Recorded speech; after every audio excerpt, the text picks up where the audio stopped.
I guess the reason I'm here is quite a bit of our work involves looking at how environments impact on population health, and particularly in our case, around how an urban design and transport's a big part of that affect population health and inequalities.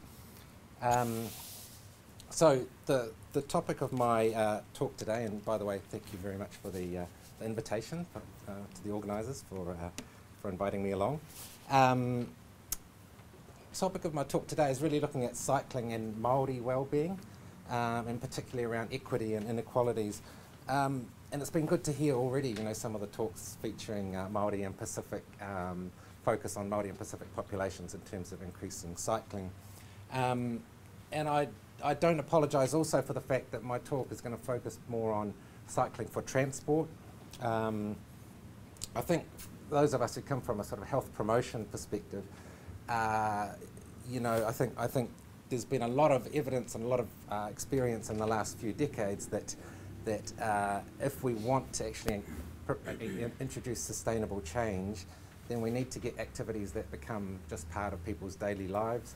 And so, yeah, the other stuff, the recreation, the sport, etc., is all really good. But I'm coming from a perspective of, yes, we do need this as part of just what we do to get to work, to get to university, to get to wherever. So we can get our push play without even having to think about it.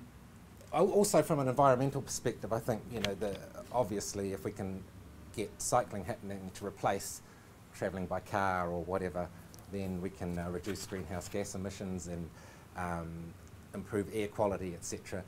Which relates to another part of, or another hat I wear, which is part of OraTaiao, the New Zealand Climate and Health Council. A group of health professionals very concerned about climate change and impacts on health. So a little bit of background that in terms of our health status as Māori, we tend to have much poorer health than non-Māori. Those inequalities are really created by the social, physical, cultural, economic environments that we live in. And those are in turn determined by the way our societal structures and systems tend to privilege some groups over others. And anyone who's ridden a bike in Auckland would know about systems that privilege some groups over others. So I needn't say any more about that. I think a big part of that, and part of what determines our health and inequalities in health, is around transport systems, as I said before, urban design. And so we know from research we've done in Auckland that there are inequalities in access to safe and reliable, efficient transport.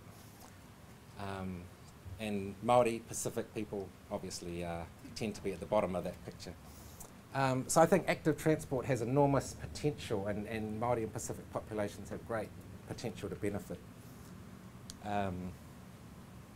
One of the things I encounter when we talk to Māori and Pacific communities about cycling is there's a bit of a perception out there that it's a slightly foreign concept and it's not part of our culture. I'd like to dispel that myth, and I think there's a few initiatives that are happening that are starting to do that and are starting to sort of normalise cycling and active transport, that sort of thing, as part of what we do. So there's just an example here about a group of Pacific and Māori men who are getting together cycling from Cape Reinga down to the bottom of the South Island in support of cancer, but also to normalise the whole idea of cycling.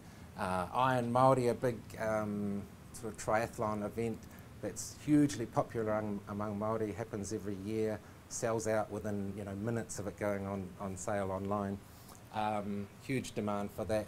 And I think the challenge then is to move beyond the sort of perception that it's about the lycra brigade to actually this is just something that normal people do as part of their everyday lives. So I think in terms of what we're talking about from the Auckland cycling perspective, that there's significant demand. We know, we've done research looking at Māori communities, Māori men in particular, from my perspective, huge demand for living healthier lifestyles and active transport being part of that.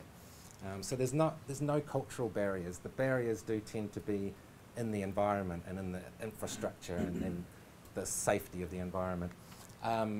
Increasing cycling has enormous potential to improve well-being for Māori, but not just health. There's huge economic benefits as well as the environmental benefits that I've mentioned. I think there are enormous barriers in the infrastructure, in the environment.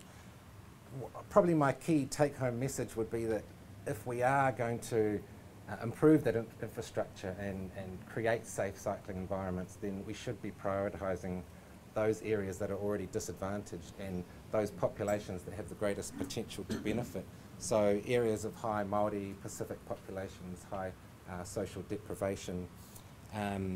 So yeah, I think that's my key message. It's great that we're doing the whole regional cycle network. Great that bits of that are happening, and there's some really great stories I've heard today. But I think we really need to focus on the areas where we can get some great improvements.